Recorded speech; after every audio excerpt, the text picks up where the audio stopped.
So all alone. Hello, everyone. I'm C4, and we're here in the year 1956. Today we have an honorable mention. This is our first honorable mention, but because I doubled up two albums recently, we're going to dip into the um, on acclaimed music. For each year, you can see a section that says "bubbling up." Right? I said that's honorable mentions, but they're albums that just barely made the list. So I still want to explore each year and see what was happening at that time. So here's our first album that's an honorable mention. The artist here is Fats Domino, and the title of the album is This is Fats Domino. So we're definitely in the era of people naming their albums after themselves. We've seen that a lot recently. The genre here is rock and roll, but maybe it's not that simple. So we're going to talk about that in a moment. The label is Imperial Records, and this was released in March of 1956. So let's take a look at the artist. This is Fats Domino. Elvis Presley, after he met him, he actually said that Fats Domino was, quote, the real king of rock and roll. But Fats would disagree. He is quoted as saying what they call rock and roll now is rhythm and blues, and that he had been playing it for a long time already. And Acclaimed Music agrees, actually, because it categorized this album as both rock and roll and rhythm and blues. In his lifetime, he was deeply affected by Hurricane Katrina. He lived in New Orleans, and he refused to leave because his wife was in poor health. So he lost his National Medal of Arts in that event. So he was actually awarded the National Medal of Arts twice. This is the second time he received it from President Bush. The first time was from President Clinton.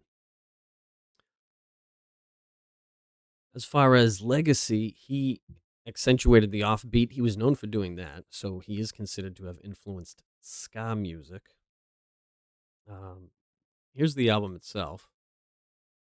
It's pretty bluesy. You can definitely see a blues influence now. It has, the structure of blues songs for the most part. The track "Trust in Me" sounds like "Jump, Jive, and Wail" by Brian Setzer. It has very similar chord structure, at least, in a certain part. And then all of a sudden has a rockabilly guitar solo that you don't really hear elsewhere on the album. Track 4 is called Blue Monday. And as far as I can tell, he coined that term. And this was the inspiration for the title of the New Order song that we probably recognize that from, the song Blue Monday by New Order. And they called it that because they were, as an homage to this song, but also because they were recording it on a Monday and they were exhausted. So I always wondered what the title of that song had to do with it, and it turns out not much. Track 10 is called The Fat Man's Hop. I like this song. It's just a nice ditty, but it's entirely instrumental. This is the only song he doesn't sing on. That's a fun song. Overall, this album sounds like Ray Charles music. I mean, the singing not so much, but if I took that track out of the singing, I would think it was Ray Charles. And so it turns out they played together in a 1986 special called Fats Domino and Friends, along with Jerry Lee Lewis. So they probably all did sound very similar, in the same genre.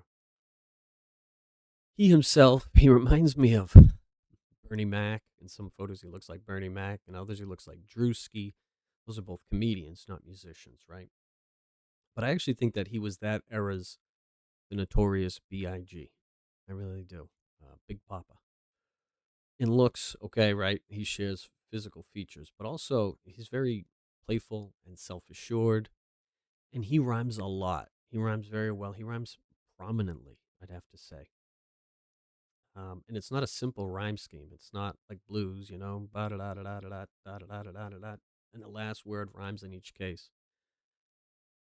If you listen to the Notorious B.I.G., what I've always noticed about him is that he doesn't follow a simple rhyme scheme. He'll rhyme two words in one sentence and then skip a sentence and then rhyme three words really quickly and then have a totally different cadence.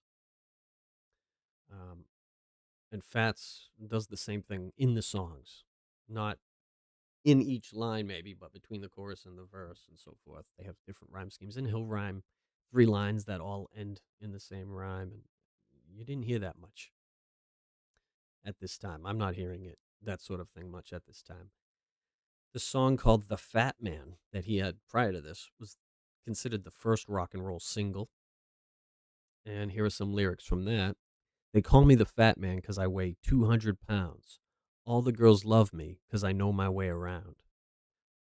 Nah, maybe it's just me, but I hear the germ of rap in there. I mean, I really do think he might have contributed a lot to where rap comes from. So check out the album in the link below, comment, like, and subscribe.